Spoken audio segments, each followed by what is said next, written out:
Good morning વિદ્યાર્થી મિત્રો.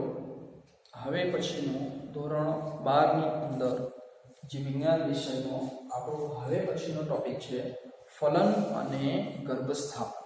બરાબર? એ ટોપિક છે ફલન અને ગર્ભસ્થાપન. બરાબર? તો સૌપ્રથમ ફલન. તો ફલન આપણે કહીએ કોને? તો જ્યારે નરજન્યુ અને માદાજન્યુ લિંગી પ્રજનન દરમિયાન નરજન્યુ અને માદાજન્યુ બંનેનું મિલન, બંનેનું જોડાણ, એને આપણે શું કહીએ છીએ? ફલન. બરાબર? તો નરજન્યુ એટલે કે શુક્રકોષ, માદાજન્યુ એટલે કે અંડકોષ, એ બંનેનું જોડાણ. તો આપણને ખબર છે એનું જોડાણ ક્યાં થાય? તો આપણને ખબર છે અંડવાહિનીની અંદર એનું જોડાણ થાય છે. આ માદા પ્રજનન તંત્ર છે જેના વિશે આપણે અભ્યાસ કરી ગયા છીએ. બરાબર? આ અંડવાહિનીની અંદર જોડાણ થાય છે, આપણને ખબર છે. બરાબર? અને ગર્ભસ્થાપન ક્યાં થાય? તો જે કહેવાય ગર્ભાશયના સૌથી અંદરનો સ્તર એન્ડોમેટ્રિયમની અંદર એનું સ્થાપન થાય છે. બરાબર? એ આપણને ખ્યાલ જ છે. તો આપણને એ ખબર હોવી જોઈએ કે અહીંયા નરજન્યુ એટલે કે શુક્રકોષ અને અંડકોષનું જોડાણ. તો પહેલા શુક્રકોષ અને અંડકોષ આવશે કઈ રીતે એ આપણને ખ્યાલ હોવો જોઈએ. એ ક્રિયા પહેલા આપણે જોઈએ. બરાબર? કે માદાના જે પ્રજનન તંત્રની અંદર એના યોનિ માર્ગમાંથી અહીં યોનિ માર્ગ દ્વારા, બરાબર, યોનિ માર્ગ દ્વારા જે સંવનન અથવા તો મૈથુન એટલે કે નર અને માદા જ્યારે મળે, સંવનન અને મૈથુનની ક્રિયા કરે, બરાબર, એ દરમિયાન એના યોનિ માર્ગની અંદર શિશ્ન દ્વારા, આ માર્ગમાંથી શિશ્ન દ્વારા શું શુક્રકોષોનો ત્યાં પ્રવેશ થાય. બરાબર? જે વીર્યનો સ્ત્રાવ થાય યોનિ માર્ગમાંથી ગ્રીવામાં થઈ અને શુક્રકોષો અથવા તો જે વીર્યનો જે પ્રવાહી જે છે ક્યાં જશે? ગર્ભાશય તરફ, એટલે કે ઉપરની દિશામાં આ રીતે જશે. બરાબર? આ દિશામાં જશે. અને પછી એ શુક્રકોષો આવી ગયા. બરાબર? આપણે એક ક્રિયા જોઈએ કે શુક્રકોષો ક્યાંથી આવ્યા? બરાબર? નરજન્યુ ક્યાંથી આવ્યા? તો નર અને માદા અથવા તો સ્ત્રી અને પુરુષ જ્યારે સંવનન કે મૈથુનની ક્રિયા દરમિયાન મળે ત્યારે શિશ્ન દ્વારા યોનિ માર્ગ મારફતે જે વીર્યનો સ્ત્રાવ કરવામાં આવે તો એ વીર્યની અંદર શુક્રકોષો એ યોનિ માર્ગ મારફતે ગ્રીવામાં થઈ અને ગર્ભાશય તરફ ઉપર તરફની દિશામાં ગતિ કરે છે. બરાબર? આ છે બીજો પોઈન્ટ. હવે માદાજન્યુ કે અંડકોષ ક્યાંથી આવે? નરજન્યુ તો આવી ગયું. બરાબર? તો જે આ જે છે ઋતુ ચક્રની ક્રિયા દરમિયાન જે અંડકોષ જે છે અંડપિંડમાંથી અંડકોષ બની અને એ ક્યાં આવશે? અંડવાહિનીમાં આવશે. બરાબર? એ ક્યાં આવશે? અંડવાહિનીમાં આવશે. બરાબર? આ ખાસ યાદ રાખવાનું. અહીંયા શુક્રકોષ આવી ગયો, અહીંયા અંડકોષ આવી ગયો. અંડપિંડમાંથી અંડકોષ મુક્ત થઈને આવે. આપણે આગળ ક્રિયા જોઈ ગયા છીએ. બરાબર? કે જે દ્વિતીય પૂર્વ અંડકોષ એ કોની અંદર હોય? ગ્રાફિયન પુટિકા. ગ્રાફિયન પુટિકા ફાટે, તૂટે એટલે અંડકોષ મુક્ત થાય. જે ક્રિયાને આપણે શું કહીએ છીએ? અંડપાત કે અંડપતન કહીએ છીએ. તો અંડકોષ આવી ગયો જેને આપણે દ્વિતીય પૂર્વ અંડકોષ પણ કહીએ છીએ. બરાબર? આ ખાસ ધ્યાન રાખજો. આ અંડકોષ આવી ગયો, અહીંયા શુક્રકોષ આવી ગયો. પછી આ શુક્રકોષ ગતિ કરી અને અંડવાહિનીના કયા વિસ્તારમાં આવશે? તો તુંબિકા અને ઇસ્થમસ વિસ્તારમાં આવશે. બરાબર? અને અંડકોષ પણ આ જ વિસ્તારની અંદર આવશે. એટલે કે ઇથમસ અને તુંબિકા, આ જે અંડવાહિનીના ભાગ છે, આ જે વળાંકવાળો વિસ્તાર છે, ત્યાં એક જ સમયે અંડકોષ અને શુક્રકોષ પહોંચવા જોઈએ. તો જ ફલન થાય. બાકી તમે જો સંવનન અને મૈથુનની ક્રિયાઓ ઘણી બધી થાય, પણ ફલન ક્યારે થાય? તો શુક્રકોષ અને અંડકોષ એક જ સમયે બંનેનું જોડાણ આ વિસ્તારની અંદર થવું જોઈએ. દાખલા તરીકે અંડકોષ આવી ગયો પણ શુક્રકોષ ના હોય તો ફલન થાય નહીં. બરાબર? અથવા તો શુક્રકોષ ગતિ કરીને આવી ગયો પણ હજી સુધી અંડકોષ આવ્યો નથી તો ફલન થાય નહીં. એટલે મૈથુન અથવા સંવનનની દરેક ક્રિયા દરમિયાન ફલન થતું નથી. શુક્રકોષ અહીંથી આવી અને આ સ્થાને અને અંડકોષ જો એક જ સમય આવે જોડાણ થાય ત્યારે જ ફલન શક્ય બને છે. બરાબર? એટલે કીધું છે આપણી બુકની અંદર પહેલા ફકરાની અંદર દર્શાવ્યું છે કે તુંબિકી અને ઇસ્થમસ જોડાણ સ્થાને બંનેનું એક જ સમયે જો વહન થાય, જોડાણ થાય તો જ ફલન શક્ય બને છે. બરાબર? આ ક્રિયા સૌથી પહેલા ધ્યાન રાખો. બરાબર? આ છે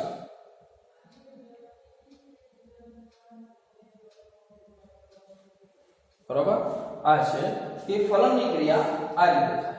હવે બીજું પોઈન્ટ આપણે ધ્યાનમાં રાખવા જેવી બાબત છે કે પહેલા આપણે શુક્રકોષની રચના તો આપણે જોઈ ગયા છીએ બરાબર કે એનું શુક્રાગ્ર જે છે શુક્રકોષનો સૌથી ટોચનો ભાગ શુક્રાગ્ર જે છે એ સૌથી મહત્વનો ભાગ ભજવે છે અંડકોષ અને શુક્રકોષની ફલનની ક્રિયા। હવે આપણે જે અંડકોષની રચના કેવી છે આપણે ધ્યાનમાં આવી જાય એટલે પછી બંનેનું આપણે શુક્રકોષ અને અંડકોષનું જોડાણ કઈ રીતે થાય છે થોડું ઊંડાણમાં જોઈ શકીએ તો આપણે જોઈએ પહેલા તો આ જે છે અંડકોષ દર્શાવ્યું છે બરાબર શુક્રકોષો દ્વારા ઘેરાયેલા બધા શુક્રકોષો છે આ શુક્રકોષો છે પૂંછડી વાળા શુક્રકોષો દ્વારા ઘેરાયેલું અંડકોષ આપણને ખબર છે દર મહિને દરેક અંડપિંડ એટલે કે જમણા અને ડાબી બાજુના અંડપિંડ દ્વારા એક જ અંડકોષ મુક્ત થાય પરંતુ શુક્રકોષો તો શુક્રકોષો કરોડોની સંખ્યામાં 1 ml ની અંદર 1 ml વીર્યની અંદર 10 થી 12 કરોડ શુક્રકોષો એટલે શુક્રકોષો ખૂબ જ મોટી સંખ્યામાં હોય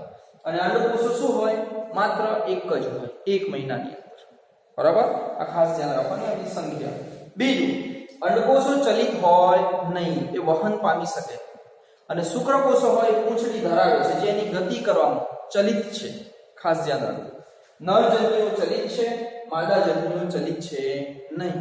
પછી એની સાઈઝ જોઈએ તો શુક્રકોષો કદમાં નાના હોય અને અંડકોષો કેવા હોય મોટા હોય સંખ્યામાં પણ જો સંખ્યામાં અંડકોષો કેવા હોય એક જ ઓછી સંખ્યામાં અને શુક્રકોષો મોટી સંખ્યામાં એટલે આ તફાવત આપણે પૂછાય તો થોડું આ રીતે આપણે વર્ણન કરી શકીએ છીએ બરાબર આ હતું।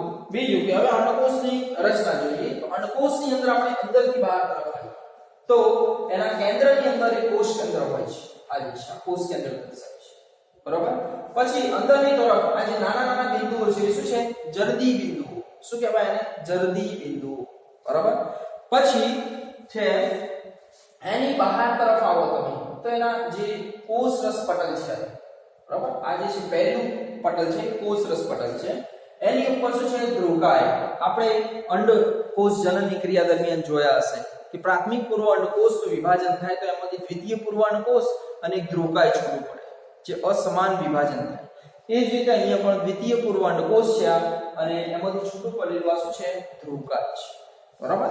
પછી આ જે છે બહારનો જે પડ જે છે આ જે પડ છે એ પડ છે એને કહેવાય જો એને કહેવાય આ પડ જે છે એ આ જે પડની અંદર આવેલો જે અવકાશ છે આ વિસ્તાર બરાબર એને કહેવાય પરિઅંડપિંડીય અવકાશ બરાબર આ જે વિસ્તાર એ આ જે કહેવાય આ જે વિસ્તાર છે આ જે અવકાશ છે બે સ્તર એટલે કે આ સ્તર શાનું છે જોના પેલ્યુસિડા ખાસ ધ્યાન રાખો કયો સ્તર છે અંડકોષની આજુબાજુ આવેલું રક્ષણાત્મક આવરણ જોના પેલ્યુસિડા છે અને આ જે છે કોષ રસ પટલ છે આ બે વિસ્તાર વચ્ચેનો અવકાશ એને કહેવાય પરિઅંડપિંડીય અવકાશ બરાબર જે આપણે ઇંગ્લિશમાં આપણે બુકની અંદર આપી છે પેરિવિટેલાઇન સ્પેસ બરાબર એટલે આ હતી સારી રચના હતી તો આ રચના હતી અંડકોષની રચના બરાબર। હવે આપણને થોડું ઊંડાણમાં ખબર પડશે કે શુક્રકોષની રચના અને અંડકોષની રચના આપણા મગજમાં આવી તો હવે ફલન કઈ રીતે થાય તે આપણને ખબર પડશે। હવે આપણે જોઈએ તો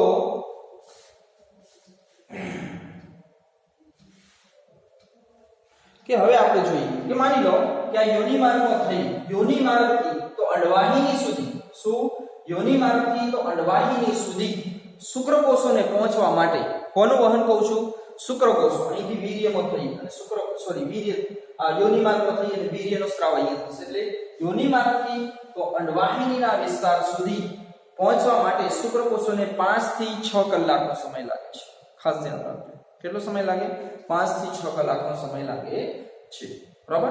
હવે બીજું આપણે ધ્યાન રાખીએ કે ફલન તો આપણે ખાસ કીધું કે ફલન કોને કહેવાય તો શુક્રકોષ અને અંડકોષના જોડાણને આપણે ફલન કહીએ છીએ બરાબર। કઈ રીતે ક્યાંથી આયા કઈ રીતે પેદા થયા બરાબર એમનું અર્ધીકરણ સમ વિભાજન ટૂંકમાં કોષ વિભાજન બધું જ આપણે અભ્યાસ કર્યો।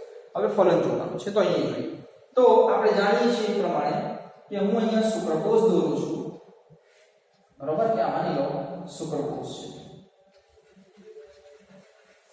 આ શુક્રકોષ છે આ શુક્રકોષની પૂંછડી છે આ એનો મધ્ય ભાગ છે બરાબર એ મધ્ય ભાગ જે છે કણાવ સૂત્ર ધરાવે છે જે એને ગતિ કરવા માટે એટીપી શક્તિ પૂરી પાડે છે બરાબર, અને આ જે વિસ્તાર છે એનો શીર્ષવાળો ભાગ છે આપણે જાણીએ છીએ, બરાબર. હવે એનું જે સૌથી આગળનો ભાગ છે એને આપણે શું કહીએ છીએ? શુક્રાગ્ર.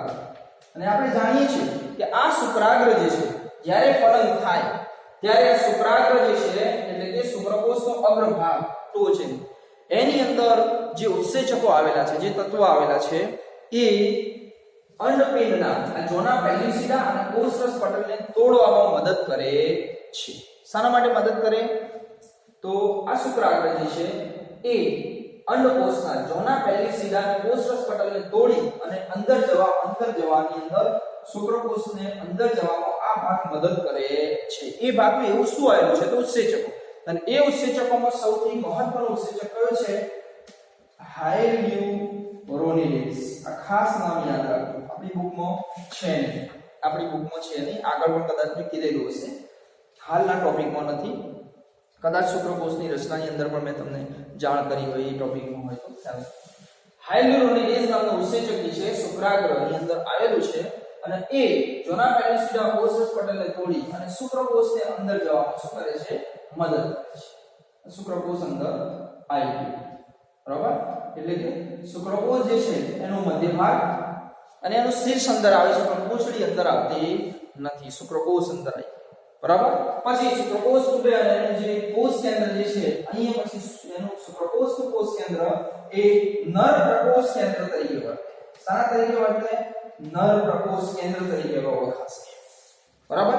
અને અંડકોષ જે છે એનું પડ તૂટી ગયું, બરાબર. એટલે એક જ શુક્રકોષ અંદર જાય પછી એના જે આ બહારના આવરણો છે એની અંદર ફેરફાર પ્રેરાય, એ સ્તરો જાડા થઈ જાય, ત્રિસ્તરીય થઈ જાય, બરાબર. એ જાડા થઈ જાય એટલે બીજા જે શુક્રકોષો જે છે એની અંદર પ્રવેશી શકે નહીં. એટલે ખાસ ધ્યાન રાખવાનું કે એક અંડકોષ સાથે એક જ શુક્રકોષ ફલિત થાય હોય, એની આસપાસ ઘણા બધા હોય પણ ફલિત કેટલા થાય? એક જ થાય. એક શુક્રકોષ અંદર એન્ટર થઈ જાય પછી અંડકોષના બહારના જે આવરણો છે એની અંદર ફેરફાર પ્રેરાય છે એટલે એ ત્રિસ્તરીય બની જાય અને બીજા શુક્રકોષોને એની અંદર પ્રવેશ પામી શકતા નથી. એટલે એક અંડકોષ સાથે એક જ શુક્રકોષ ફલિત થાય છે. હવે બીજું, આ નર પ્રકોષ કેન્દ્ર અને અંડકોષનું જે કોષ કેન્દ્ર છે હવે માદા પ્રકોષ કેન્દ્ર તરીકે વર્તે છે. શાના તરીકે વર્તે? માદા પ્રકોષ કેન્દ્ર તરીકે વર્તે છે, બરાબર. હવે નર પ્રકોષ કેન્દ્ર અને માદા પ્રકોષ કેન્દ્ર આ બંને જોડાય એટલે નર પ્રકોષ કેન્દ્ર એકકીય છે, 23 રંગસૂત્રો ધરાવે છે. માદા પ્રકોષ કેન્દ્ર એકકીય છે, એ પણ કેટલા રંગસૂત્રો? 23 રંગસૂત્રો ધરાવે છે. એટલે બંને જોડાય એટલે કેટલી દ્વિકીય રચના બને, જેને આપણે શું કહીએ છીએ? ફલિતાંડ અથવા તો યુગ્મનસ તરીકે ઓળખવામાં આવે છે, બરાબર. શું બની ગયું? ફલિતાંડ કે યુગ્મન જ આપણે બની ગયું. બુકમાં આ રીતે થોડું વર્ણન છે એટલે એ વાંચો, બરાબર. હવે મેં તમને જે અભ્યાસ કરાવ્યો એ આ છે.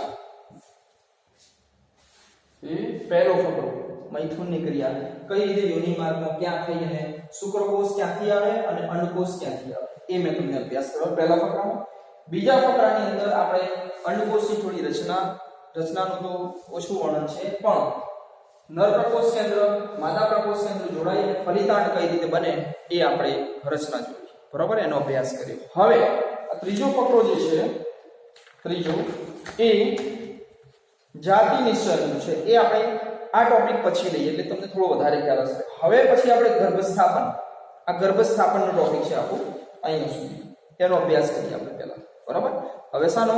ગર્ભસ્થાપન, આનો અભ્યાસ કરીશું અને લાસ્ટમાં પછી જાતિ નિશ્ચયન શું છે એ તમને અભ્યાસ કરાવીએ, બરાબર. હવે આપણે આ આકૃતિ પર આવી જઈએ, બરાબર. કે અહીંયા સુધી આપણે આવી ગયા કે અહીંથી અંડકોષ આવ્યો, અહીંથી શુક્રકોષ આવ્યો એટલે અહીંયા શું કોનું? તુંબિકા અને સ્તમસ સ્થાને કોનું? તો શુક્રકોષ અને અંડકોષનું ફલનની ઘટના, બરાબર. આ ફલનની ઘટના થઈ અહીંયા લખેલું છે કે ફલન ક્યાં થાય? તુંબિકા અને સ્તમસના જોડાણ સ્થાને જે છે કહેવાય ફલનની ક્રિયા થાય છે. આ ખાસ યાદ રાખો. અંડવાહિનીમાં ફેલોપિયન ટ્યુબમાં પણ સ્પેસિફિક સ્થાન પૂછે આપણને તો તુંબિકા અને સ્તમસ જોડાણ સ્થાન ઉપર એ ક્રિયા થાય છે. પછી આ જે છે એ યુગ્મન છે અથવા તો ફલિતાંડ છે, દ્વિકીય છે. એમાંથી એક એક કોષીય રચના છે અને દ્વિકીય છે. ખાસ યાદ રાખો, એક કોષીય પણ છે પણ કેવી છે? દ્વિકીય છે. બરાબર. એકમાંથી કેટલા સંભાજનને અંતે કેટલા કોષો બને? બે. બે માંથી કેટલા બને? ચાર. આ 2 4 પછી એમાંથી 8 16. આ જે ક્રિયા છે એને વિખંડન કહેવાય. એટલે ખાસ યાદ રાખજો, તમારી બુકની અંદર C D E F કરીને આપ્યું છે, મેં ડાયરેક્ટ નામ લખી દીધા છે.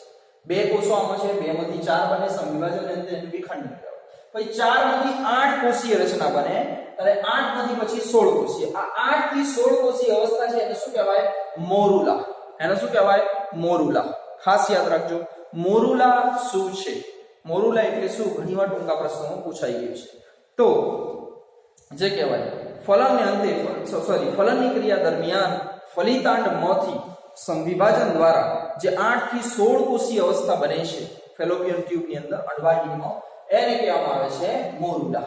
પછીના મોરુલા સામો ફેરવા છે. તો મોરુલા એ સંવિભાજનની જે કોષ વિભાજનની ક્રિયાને અંતે વિખંડનને અંતે ગર્ભકોષ્ઠી કોથળીમાં ફેરવાય છે. શામાં ફેરવાય? ગર્ભકોષ્ઠી કોથળીમાં, ગર્ભાશયની અંદર આવે છે. વહન પામતા પામતા એ ક્યાં આવે? વિભાજન અને વહન પામતા પામતા જે વિભેદનને અંતે એની અંદરથી શું બને? તો એનું બહારનું સ્તર છે એને પોષક કોષો કહે છે. એને શું કહેવાય? પોષક કોષો. બરાબર. બહારના સ્તરને પોષક કોષો કહે છે અને અંદરનું સ્તર છે, અંદર જે કોષો છે એને કહેવામાં આવે છે અંતઃકોષ સમૂહ. આ ખાસ યાદ રાખો. આ પોષક કોષો છે અને અંદરના કોષો છે શું છે? અંતઃકોષ સમૂહ. અને આ જે રચના છે એને શું કહેવાય? ગર્ભકોષ્ઠી કોથળી. આ ગર્ભકોષ્ઠી કોથળી ક્યાં આવી ગઈ? ગર્ભાશયના વિસ્તારમાં વહન પામતી પામતી અને વિભેદન પામતી પામતી આવી ગઈ. પછી આ ગર્ભકોષ્ઠી કોથળીનું શું થાય? તો આ એન્ડોમેટ્રિયમનું સ્તર એને ધીરે ધીરે ઘેરે છે, એને ઘેરે છે. બરાબર. અને ગર્ભકોષ્ઠી કોથળી આ એન્ડોમેટ્રિયમ એટલે કે કયો વિસ્તાર? તો ગર્ભાશયનો સૌથી અંદરનો વિસ્તાર, એ એને ઘેરે છે. અને ગર્ભકોષ્ઠી કોથળીનું પછી શું થાય છે? અહીંયા સ્થાપનની ક્રિયા. શું થાય છે? સ્થાપન થાય છે. બરાબર. ગર્ભકોષ્ઠી કોથળીનું શું થાય? સ્થાપન થાય છે. અને આ જે સ્થાપનની ક્રિયા છે ગર્ભકોષ્ઠી કોથળી, એને કહેવામાં આવે છે ગર્ભ સ્થાપન. જે આપણો ટોપિક છે, ગર્ભ સ્થાપન. ગર્ભ સ્થાપનની આગળ ઉપર પછી શું થાય છે? જે ક્રિયા થાય છે ગર્ભ ધારણની ક્રિયા થાય છે. બરાબર. આ હતો આપણો આજનો ટોપિક, ફલન અને ગર્ભ સ્થાપન. બરાબર. આ હતો આપણો આજનો ટૂંકમાં જે હતું ટોપિક. કે હવે આપણે એમાં બે પોઈન્ટ છે કે ગર્ભકોષ્ઠી કોથળીની બે રચનાઓ છે. એક છે પોષક કોષો અને બીજા શું છે? અંતઃકોષ સમૂહ. અંતઃકોષ સમૂહ એ ગર્ભમાં ફેરવાય છે અને આ પોષક કોષો જે છે એના સ્થાપનની અંદર મદદ કરે છે. આપણી બુકની અંદર આપેલું છે કે પોષક કોષ સ્તર ગર્ભાશયના અંતઃસ્તર સાથે જોડાય છે. એ આ પોષક કોષોનો સ્તર જે છે બહારનો, એ ગર્ભાશયના કોષો સાથે જોડાય એન્ડોમેટ્રિયમના, અને અંદરનો અંતઃકોષ સમૂહ જે છે એ ગર્ભની અંદર પરિણમે છે. બરાબર. આ હતું આજનું આપણું ફલન અને ગર્ભસ્થાપન. બરાબર. પણ હવે એની અંદર એક વધારાનો ટોપિક આવે છે લિંગ નિશ્ચય. કે માની ગર્ભસ્થાપન થઈ ગયું પછી માનવનો લિંગ નિશ્ચય. આ રીતે કરી અને આપણે ટોપિક છે માનવની અંદર લિંગ નિશ્ચય. તો માની લો ગર્ભસ્થાપન તો થઈ ગયું, ગર્ભધારણ તો થઈ ગયું, પણ હવે પછી શું? તો માની લો કે આપણી માતા એટલે કે માદા અને આપણા પિતા એટલે કે નર. બરાબર. માદાની અંદર બધા જ અંડકોષો કેવા હશે? XX પ્રકારના હશે. બરાબર. અને નરની અંદર શુક્રકોષો હશે. એ 23 શુક્રકોષો X રંગસૂત્ર ધરાવતા હશે ને 23 હશે Y ધરાવતા હશે. બરાબર. એટલે ખાસ ધ્યાન રાખવાનું. નરની અંદર આપણે અહીંયા અંડરલાઈન કરશું ખાસ. બરાબર. પેજ નંબર 52 ઉપર આજે ફકરો આપે છે એમાં લાસ્ટ લાઈન જો કે કારણ પૂછે કે બાળકની જાતિનું નિશ્ચયન. શું કીધું છે? બાળકની જાતિનું નિશ્ચયન પિતા દ્વારા થાય છે નહીં કે માતા દ્વારા. બરાબર. એટલે કે બાળક નર થશે કે માદા થશે એ કોના ઉપર આધારિત છે? બાળક નર થશે કે માદા થશે કોના ઉપર આધારિત છે? નર ઉપર, એટલે કે આપણા પિતા ઉપર. બરાબર. અથવા તો શુક્રકોષો ની પ્લોઇડી ઉપર આધારિત છે. એ ખાસ ધ્યાન રાખવાનું કે માની લો કે 23 એટલે કે બધા 100% અંડકોષો તો X એક્સિસ છે. અહીંયા 50% શુક્રકોષો કેવા છે? X અને 50% Y પ્રકારના છે. તો જો આ ગર્ભસ્થાપન દરમિયાન જો ફલન દરમિયાન આ જે છે x વાળો અંડકોષ તો હશે જ, આ અંડકોષ એ જો x પ્રકારના શુક્રકોષ સાથે જોડાય, x પ્રકારના શુક્રકોષ સાથે જોડાય તો શું બને? XX બનશે. એટલે જાતિ કઈ આવશે? માદા. જાતિ કઈ બનશે? માદા. બરાબર? આ જે છે ગર્ભધારણને અંતે જે બાળક જન્મશે એ માદા જાતિ તરીકે બરોબર પેદા થશે. અને આ જે છે X પ્રકારનો અંડકોષ જો Y પ્રકારના શુક્રકોષ સાથે ફલિત થશે તો કઈ બને? XY જોડ. એટલે Y હાજર છે એટલે બાળક નર જાતિ તરીકે વિકસે છે. આ ડિપ્લોઇડ આખા ફકરાની અંદર લાંબુ વર્ણન કર્યું છે, પણ આપણને પૂછે કે બાળકની જાતિનું નિશ્ચયન કે લિંગ નિશ્ચયન, માનવમાં લિંગ નિશ્ચયન એ પિતા ઉપર આધારિત છે, માતા ઉપર આધારિત નથી. આમ આપે અથવા તો નર ઉપર આધારિત છે, માદા ઉપર આધારિત નથી. એ કારણ પૂછે તો આપણે આ રીતે થોડું વર્ણન કરીએ. અથવા એમ પણ પૂછે માનવમાં લિંગ નિશ્ચયન તો આપણે આ રીતે વર્ણન કરી શકીએ છીએ. બરાબર? આ હતું આપણું આજનું ટોપિક, અંડકોષની રચના, માનવમાં લિંગ નિશ્ચયન અથવા પેલું જે કારણ મેં તમને કીધું એ, અને ફલન અને ગર્ભસ્થાપન. બરાબર? આ રીતે વર્ણન હતું. એનું ટૂંકા પ્રશ્ન મોરુલા ખાસ યાદ રાખજો. ગર્ભકોષની કોથળી કોને કહેવાય એ ખાસ યાદ રાખજો. બરાબર? અને આ કારણ જે કીધું એ ખાસ યાદ રાખજો. હાયલ્યુરોનિડેઝ ઉત્સેચક શું છે એ યાદ રાખજો. બરાબર? આ હતું આજનું આપણું ટોપિક.